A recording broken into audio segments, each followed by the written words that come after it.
Ngayong araw, gagawa ako ng salbaro. Gagamit ako ng yeast pampaalsa ng harina, pero ang traditional talaga neto is ang ginagamit nila ay tuba.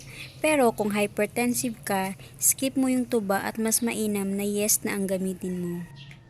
Sa 1 cup ng tubig, naglagay ako ng 2 tablespoon ng yeast at hayaan natin siyang mag-activate bago natin ihalo sa ating dry ingredients.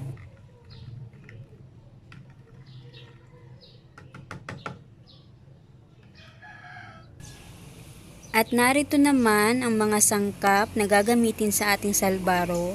Meron akong 2 cups of flour. Idadagdag natin ang isang maliit na niyog na kinayod. Hindi po siya piniga. And isang cup naman ng white sugar. Pwede rin pala kayo maglagay ng vanilla, pero ako kasi ayaw ko nun, so nakadepende po yan sa inyo. At ngayon naman, hahaluin nating mabuti ang ating mga dry ingredients. Ang salbaro ay sikat siya sa Bisaya region. Ganyan, Leyte, alam yan. Hindi ko po alam kung alam to ng mga taga Luzon, pero kasi sa amin, sa mga Bisaya, sikat po ang salbaro.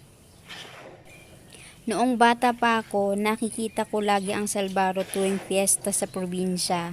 O di kaya naman kapag pumupunta yung lola ko sa amin, nagdadala siya ng salbaro. Pwede rin itong gawing negosyo. Kapag nahalo ng mabuti ang ating dry ingredients, pwede na nating ihalo ang ating yeast.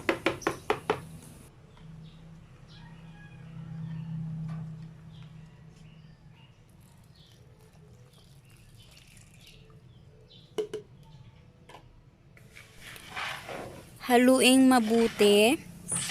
At kung sa tingin mo dry yung mixture ingredients, pwede kayong magdagdag ng kaunting tubig. Pero alalay lang po kasi hindi rin po maganda na sobrang lambot din po ng ating mixture ingredients. Very special sa akin ang salbaro kasi ito yung naging sideline ko nung mga panahong bumagsak po ang negosyo namin sa probinsya. At yung kita ko po dito ay naipapadala ko sa kapatid ko na nag-aaral noon ng kolehiyo sa Tacloban at sa parents naman po namin na nakipagsapalaran noon sa Maynila matapos nga bumagsak yung negosyo namin.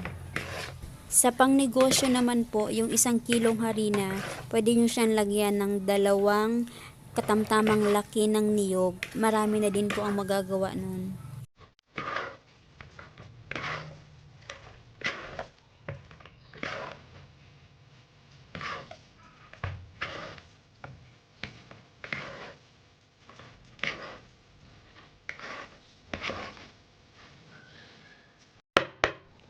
Ganito lang po dapat ang consistency na hahanapin ninyo.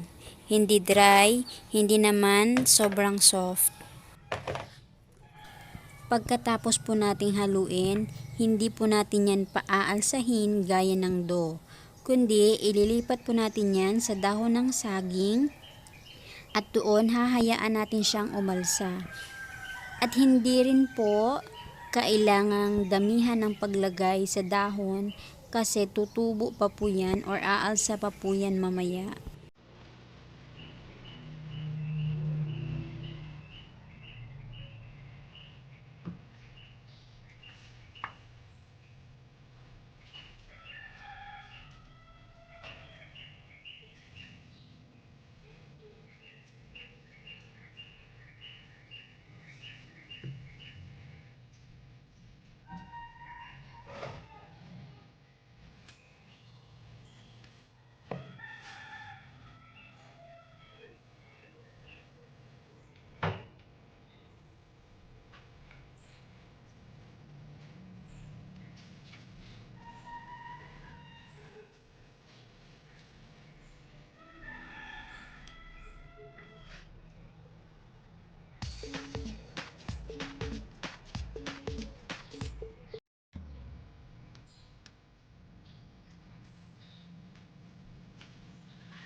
Pag natapos na po nating ilipat sa dahon, hayaan po natin siyang umalsa ng 30 to at least 40 minutes or depende po kung aalsa siya kaagad bago natin siya lutuin.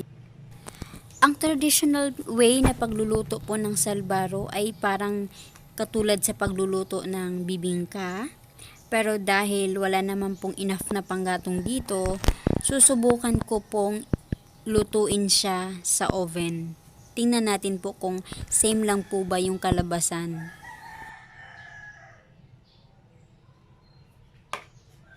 Sa pagluluto po ng salbaro, sa taas lang po ang apoy.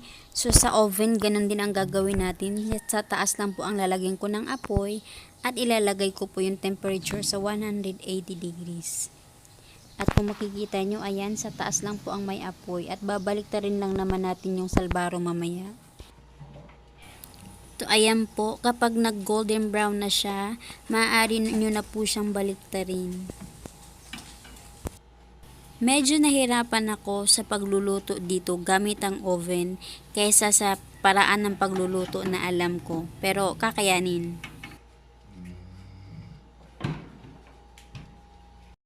Ayan, luto na ang panghuling batch ng ating salbaro at pwede na siyang kainin.